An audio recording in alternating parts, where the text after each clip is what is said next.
पार्थिव विकिरण, तापमान संतुलन और तापमान व्युत्क्रमण, इसके साथ साथ समताप रेखाएं वायुमंडलीय कारकों में जैसे कि मौसम और जलवायु को समझने में यह महत्वपूर्ण कारक हैं। तो मेरा नाम राम कुमार सोनी, मैं आज आपको पढ़ाऊंगा कक्षा 11 का अध्याय 8। इसमें अपन देखते हैं पार्थिव विकिरण क्या होता है, समताप रेखाएं क्या होती है और तापमान व्युत्क्रमण क्या होता है, इसकी अपन विस्तृत से विवेचना करेंगे।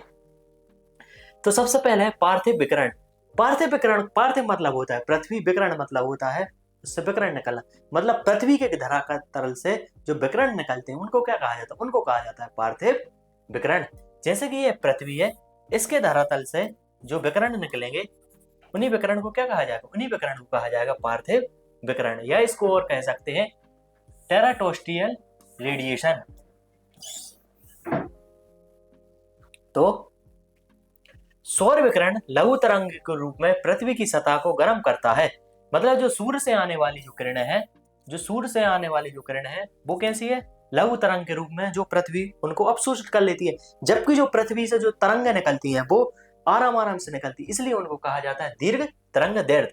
स्वयं पृथ्वी गर्म होने के बाद जब वायुमंडल में दीर्घ तरंगों के रूप में ऊर्जा का विकिरण करने लगती है तो जिसे पार्थिव विकिरण कहते हैं। तो दिन में पूरे दिन सूर्य से ऊर्जा आई लघु तरंगों के रूप में और जब पृथ्वी का धरातल है गर्म हो गए, अब जब रात के समय जब पृथ्वी के धरातल से जो यह जो ऊर्जा निकलेंगी, पृथ्वी के धरातल से जो ऊर्जा निकलेगी, जो आराम आराम से धीरे धीरे ऊर्जा निकलती रहती है, ऐसे उनको क्या कहा जाता है, इनको कहा जाता है पार्थिव, इनको कहा जाएगा पार्थिव विकिरण।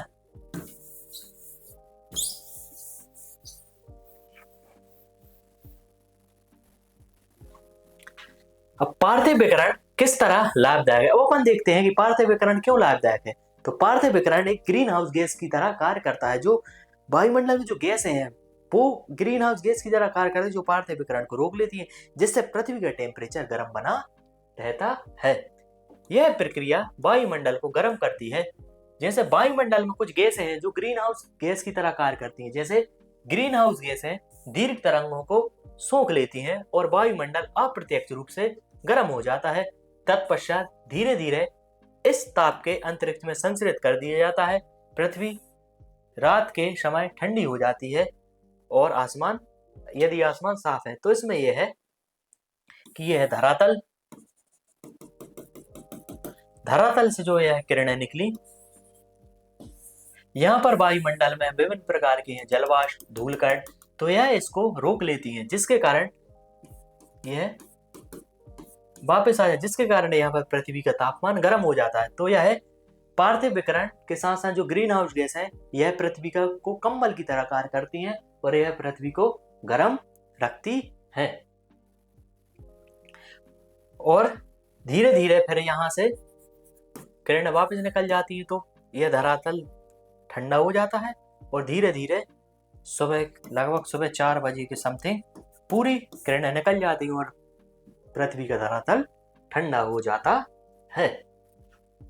पृथ्वी के धरातल पर तापमान के वितरण को प्रभावित करने वाले कारक, अब जो धरातल है उसको कौन कौन से कारक प्रभावित करते हैं, इसके पहले अपन ने देखा कि जो सूर्य का ताप है उनको कौन कौन से कारक प्रभावित कर रहे थे। अब अपन इसमें देखेंगे कि पृथ्वी के जो धरातल है, यह जैसे पृथ्वी का धरातल है, इसके कौन कौन से कारक हैं जो ताप को प्रभावित करते हैं।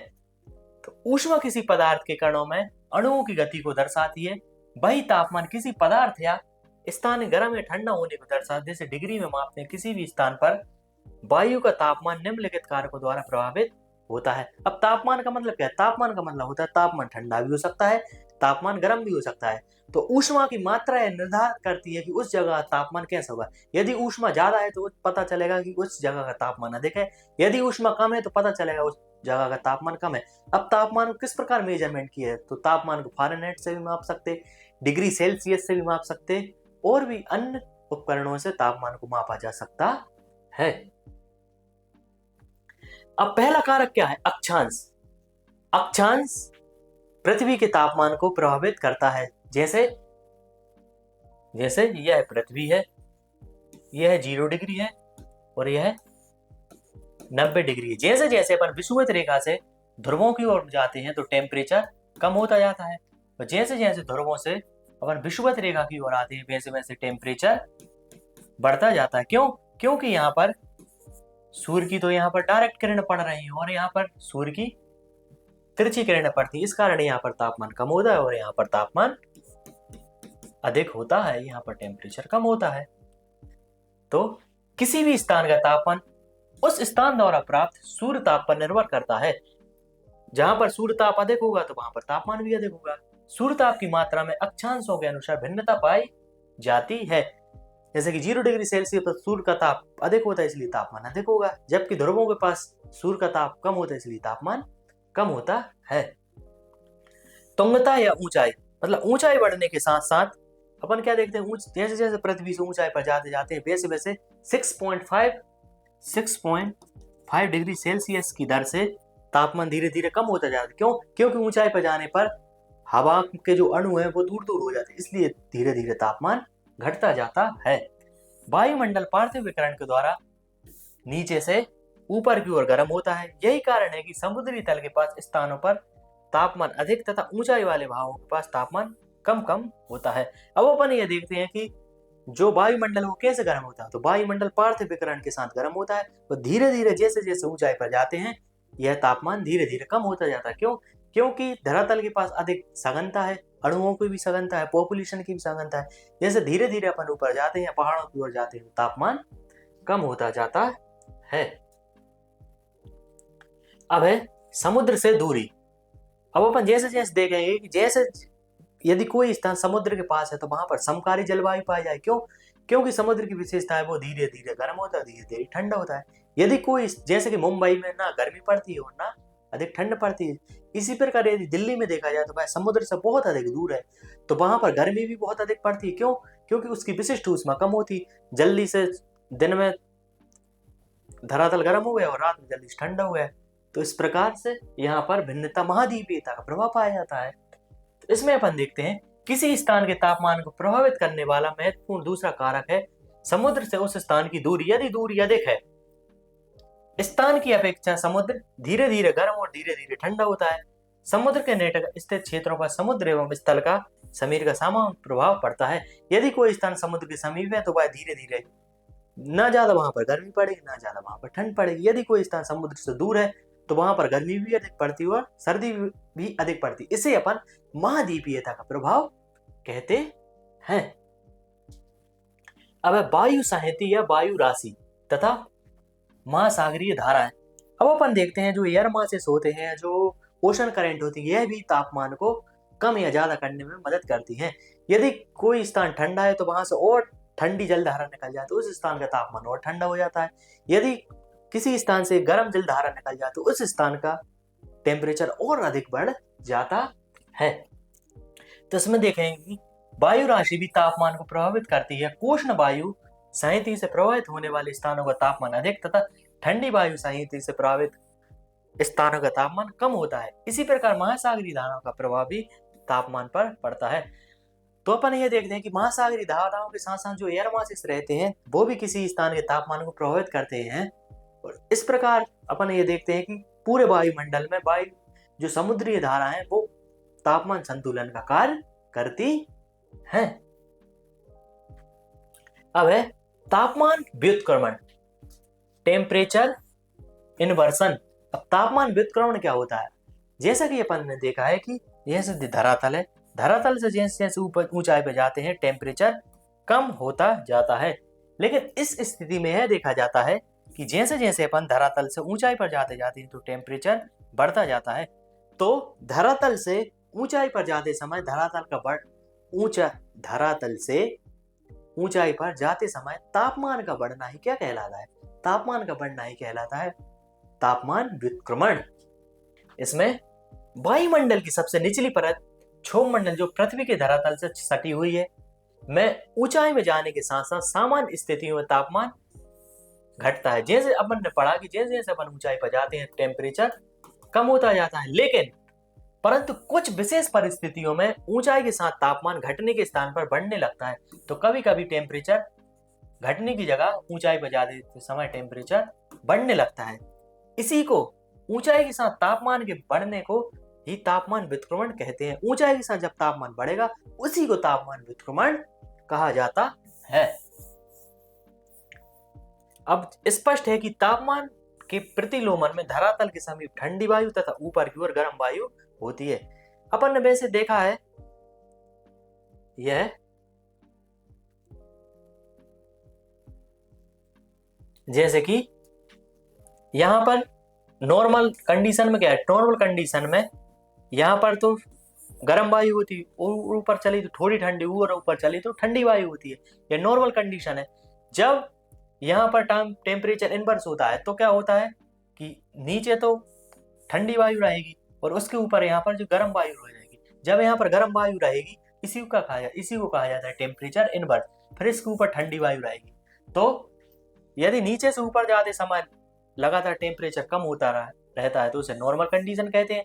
यदि धरातल से ऊंचाई पर जाते समय यदि बीच में गर्म वायु आ जाती तो उसको क्या कहें, उसको कहा जाएगा टेम्परेचर इन्वर्सन।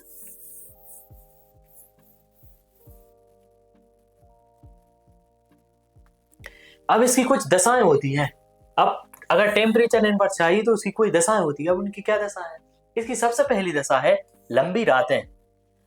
अब टेम्परेचर इनवर्स कैसे होगा? सबसे पहले लंबी रातों में पृथ्वी दिन के समय ताप ग्रहण करती है तथा रात के समय ताप छोड़ती है। रात्रि के समय ताप छोड़ने से पृथ्वी ठंडी हो जाती है और पृथ्वी के आसपास की ठंडी वायु भी ठंडी हो जाती तथा उसके ऊपर अपेक्षाकृत गर्म वायु रहती। अब इसमें सीधा कंसेप्ट ये है कि जैसे ये धरातल है, रात के समय यहाँ से धरातल से विकिरण ऊपर निकलती है तो यह धरातल वाला पार्ट बहुत अधिक ठंडा हो जाता है, वहां से अधिक विकिरण निकले। जबकि जो धरातल के ऊपर वाला पार्ट है, ये वाला पार्ट, यह अपेक्षाकृत इसके मुकाबले ये थोड़ा गर्म रहता है। तो इसी को क्या कह सकते हैं अपन, ये ठंडा पार्ट, ये गर्म पार्ट, फिर इसके ऊपर ये वाली लेयर ठंडी पार्ट। तो इसको क्या कहते हैं? इसी को अपन कह सकते हैं तापमान व्युत्करण। पहली ये ठंडी रातों से हो सकता है, ठंडी और लंबी रात है। दूसरा है स्वच्छ आकाश। अब भौमिक विकिरण पार्थिव विकिरण द्वारा पृथ्वी की ठंडा होने के लिए स्वच्छ आकाश और मेघ रहित आकाश होना चाहिए। मेघ विकिरण में बाधा डालती है तथा पृथ्वी में उसके साथ लाने वाली वायु को ठंडा होने से रोकते हैं। जैसे कि यहां से कोई विकिरण निकल रहा है तो यहाँ पर यदि बादल आ जाए तो यह विकिरण को रोक लेते और वापस पृथ्वी को परावर्तित कर देते, जिससे कि तापमान व्युत्करण नहीं हो पाएगा। अब यदि यह स्वच्छ आकाश है तो यहाँ से जो विकिरण है वो जल्दी जल्दी ऊपर निकल जाएंगे स्वच्छ आकाश से। जब यहाँ से स्वच्छ आकाश से विकिरण निकल जाएंगे तो ये वाली पूरी सतह ठंडी हो जाएगी, ये वाली पूरी सतह हल्की हल्की इसके मुकाबले यह गर्म रहेगी और इसके मुकाबले यह फिर ऊपर वाली ठंडी सतह रहेगी। इसी को कहा जाएगा टेम्परेचर इनवर्स। इसी को टेम्परेचर इनवर्स कहा जाता है। तीसरा है शांत वायु। अब शांत वायु होना बिल्कुल आवश्यक है। यदि कोई धूल आंधी चलती रहेगी या बहुत तेज वायु चलती रहेगी तो तापमान व्युत्क्रमण होगा ही नहीं। इसलिए तापमान व्युत्क्रमण होने के लिए शांत वायु होना अति आवश्यक है। इसके बाद चौथा पॉइंट है शुष्क वायु। मतलब वायुमंडल में शुष्क वायु होनी चाहिए। यदि वायुमंडल में आर्द्रता वायु है तो आर्द्रता जो नीचे से पार्थिव विकिरण है उनको ग्रहण कर लेगी। तो इससे क्या होगा? इससे ग्रीन हाउस इफेक्ट होगा। ग्रीन हाउस इफेक्ट से पृथ्वी गर्म हो जाएगी, जिससे वायुमंडल गर्म होकर ये नहीं बनेगा। क्या नहीं बनेगा? टेम्परेचर इनवर्स होगा ही नहीं। तो इसमें शुष्क वायु में ऊष्मा को ग्रहण करने की क्षमता अधिक होती है, जिससे तापमान की ह्रास दर में कोई परिवर्तन नहीं होता। परंतु जो शुष्क वायु है वो भौमिक विकिरण को शोषण नहीं कर सकती है तो ठंडी होकर तापमान व्युत्करण की स्थिति पैदा करती है। यदि कोई आर्द्र वायु होगी वह तो ऊष्मा को अवशोषण कर लेगी, जबकि ये शुष्क वायु ऊष्मा का अवशोषण नहीं कर सकती, इसलिए तापमान व्युत्करण को प्रभावित करती है। अब है हिमच्छादन। अब जैसे ही अपन ने देखा कि यह धरातल पर हिमच्छादन है, अब रात के समय यहाँ से फिर पार्थिव विकिरण निकली तो यह सतह बहुत अधिक ठंडी हो गई। यह सतह ठंडी है तो इसके कंपैरेटिव यह सतह हल्की सी गर्म रहेगी और अपन जानते हैं तो ऊपर तो ठंडा है ही। इस प्रकार यह भी हिमच्छादित क्षेत्रों में भी यह परिस्थितियां बन जाती हैं। हिम सौर विकिरण के अधिकांश भाग को परावित कर देती है क्योंकि वह सफेद होती है। इसका एल्बिडो भी अधिक होता है। जिससे वायु की निचली ठंडी हो जाती है, निचली ठंडी परत ठंडी हो जाती है, इसके ऊपर गर्म परत रहती है और इसके ऊपर और गर्म परत रहती है और तापमान का व्युत्क्रमण होता है। और यह ठंडी परत, यह गर्म परत और इसके ऊपर और गर्म परत, इसी को कहा जाता है तापमान व्युत्क्रमण।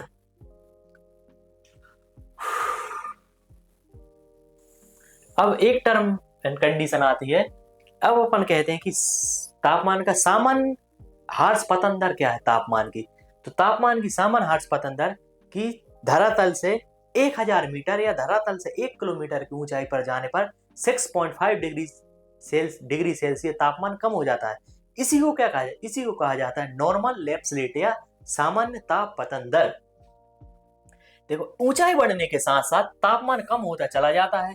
लगभग 1000 मीटर की ऊंचाई पर तापमान 6.5 डिग्री सेल्सियस की कमी हो जाती है। इसे ही क्या कहा जाता है, इसे ही कहा जाता है सामान्य ह्रास पतन दर कहते हैं। अब पृथ्वी के ऊष्मा बजट का वर्णन। वायुमंडल की ऊपरी सतह में 100 इकाइयां सूर्यताप से प्राप्त होती हैं। इसका वितरण इस प्रकार है।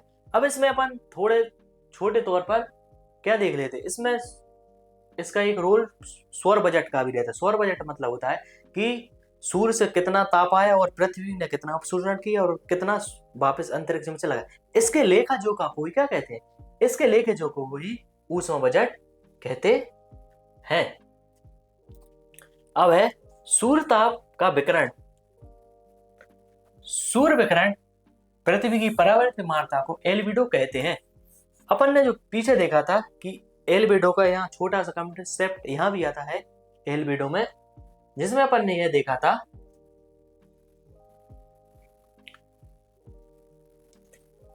जैसे यह धरातल है, तो जैसे यहाँ पर 100 इकाइयां हैं, 100 में से 35 इकाइयां यहाँ से बादलों से परावर्तित हो जाती हैं।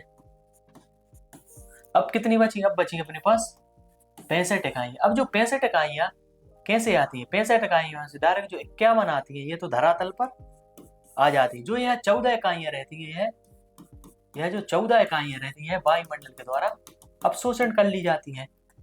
अब ये तो क्या हो गई, यह तो सूर्य से आने वाली वो हो गई। अब जब धरातल से कोई भी जाएगी, अब धरातल पर कितनी 51 इकाइयां आ गई है। 51 में से 17 इकाइयां तो डायरेक्ट अंतरिक्ष में चली जाती है। अब कितनी इकाई, अब अपने पास बची 34।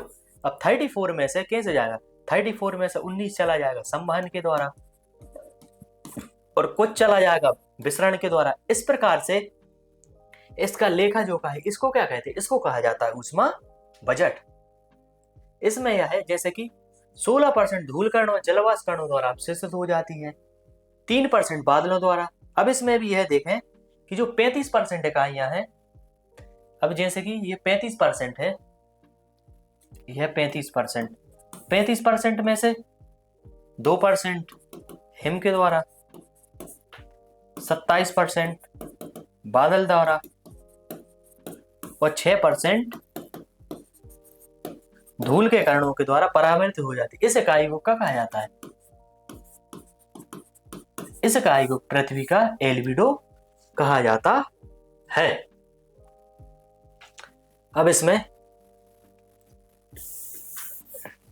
जैसे इसमें है 27 मान लो 20% बादलों द्वारा, 6% वायु द्वारा और 3% घने बादलों द्वारा अवशोषित हो जाती है। कुछ 16% वो धूल कणों के द्वारा वाष्पित हो जाती है।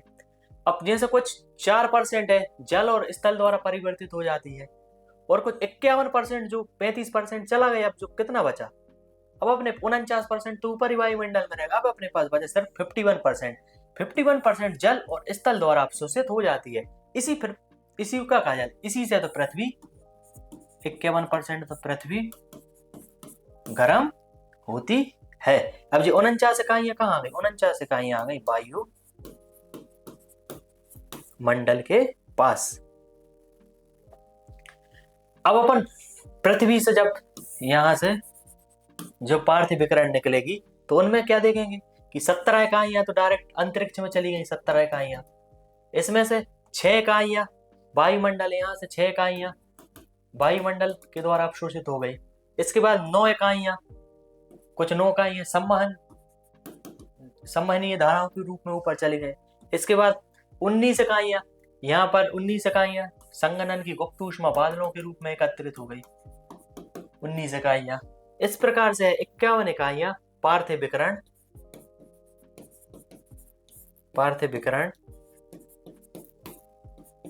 के द्वारा बनती हैं। अब अपन देखते हैं कि समताप रेखाओं की विशेषता क्या होती है।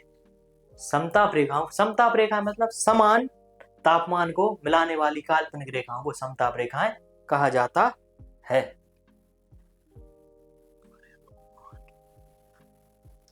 अब जनवरी में समताप रेखाएं महासागरों के उत्तरी तथा महाद्वीपों के दक्षिण की ओर झुक जाती हैं और जनवरी का मध्य वार्षिक तापमान विषुवत रेखीय महासागरीय धाराओं से 27 डिग्री सेल्सियस अधिक होता है। उष्ण कटिबंध में 24 डिग्री सेल्सियस से धारा मध्य अक्षांशों पर 20 डिग्री सेल्सियस तथा यूरेशिया के आंतरिक भागों -18 डिग्री सेल्सियस से -48 डिग्री सेल्सियस तक अंकित किया जाता है। यह समताप रेखाएं बताती हैं कि किस स्थान पर कितना टेम्परेचर है।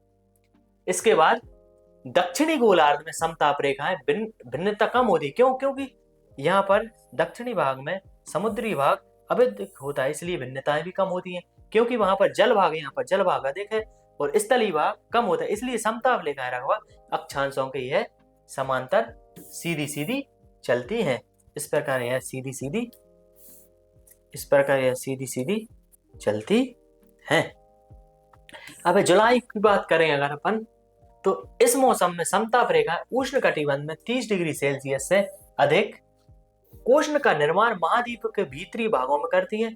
यहाँ 40 डिग्री उत्तरी तथा दक्षिणी अक्षांशों पर 10 डिग्री सेल्सियस की समताप रेखाएं देखी जाती है। जुलाई में यह समताप रेखाएं देखी जाती है। दक्षिणी गोलार्ध की समताप रेखाएं उत्तर की अपेक्षा ज्यादा सरल अथवा ऐसे सीधी दिखाई जाती है। इस महीने में यह समताप रेखाएं ज्यादातर सीधी दिखाई देती हैं। अब जुलाई में समताप रेखाएं महाद्वीपों पर प्रवेश करते हुए उत्तर की ओर तथा महासागरों पर प्रवेश करते हुए दक्षिण की ओर मुड़ जाती है। यदि महाद्वीपों पर आए तो यह ऐसी मुड़ जाती है, यदि समुद्रों पर आए तो वह दक्षिण की ओर, यदि महाद्वीप आए कॉन्टिनेंट पर उत्तर की ओर मुड़ जाती है और ओशन की ओर दक्षिण की ओर मुड़ जाती है। अब यह है कि साइबेरिया के मैदान में वार्षिक तापांतर सर्वाधिक होता है। क्यों होता है? अब इसका रीजन यह है कि उष्ण महासागरीय धाराएं गल्फ स्ट्रीम उत्तर की ओर मुड़ जाती है तथा उन क्षेत्रों के तापमान को बढ़ा देती है तथा उत्तरी अटलांटिक ड्रिफ्ट की मौजूदगी से उत्तरी अटलांटिक सागर ज्यादा गर्म हो जाता है तथा सतह के ऊपर तापमान शीघ्रता से कम हो जाता है। इसका मतलब यह है कि जो गल्फ स्ट्रीम है, जो यूरेशिया वाले पार्ट में चलती है, वो तो उस क्षेत्र को गर्म करती है, जबकि ऊपर से कौन सी धारा आती है? ऊपर से आती है आयोशियो धारा आती है, जो उस क्षेत्र के तापमान को बहुत अधिक कम कर देती है। मतलब एक तरफ तो अपन देखते तापमान बढ़ जाता है, एक तरफ देखते तापमान कम हो जाता है। तो इसी तापमान के अंतर के कारण साइबेरिया में सर्वाधिक तापांतर पाया जाता है। अब देखेंगे दक्षिणी गोलार्ध में तापमान पर महासागरों का क्या प्रभाव है। सबसे पहली बात है कि यहाँ पर समताप रेखा लगभग अक्षांशों के समांतर होती है। क्यों? क्योंकि दक्षिणी गोलार्ध में जलाधिक है और स्थल कम है। दूसरा है, इन रेखाओं में उत्तरी गोलार्ध की अपेक्षा भिन्नता कम पाई जाती है। अब भिन्नता कम पाई जाएगी, क्यों कम पाई? क्योंकि दक्षिणी गोलार्ध में जलीय भाग अधिक है जबकि स्थलीय भाग कम पाया जाता है। 20 डिग्री से 10 डिग्री सेल्सियस एवं 0 डिग्री की समताप रेखाएं क्रमशः 35 डिग्री दक्षिणी अक्षांश तथा 45 डिग्री दक्षिणी अक्षांश तथा 60 डिग्री दक्षिणी अक्षांश के समांतर पाई जाती है। मतलब इसका मतलब यह है कि दक्षिणी गोलार्ध में जो समताप रेखाएं वो अक्षांश रेखाओं के समांतर पाई जाती है। इनमें विविधता कम हो, जबकि ये है साउथ,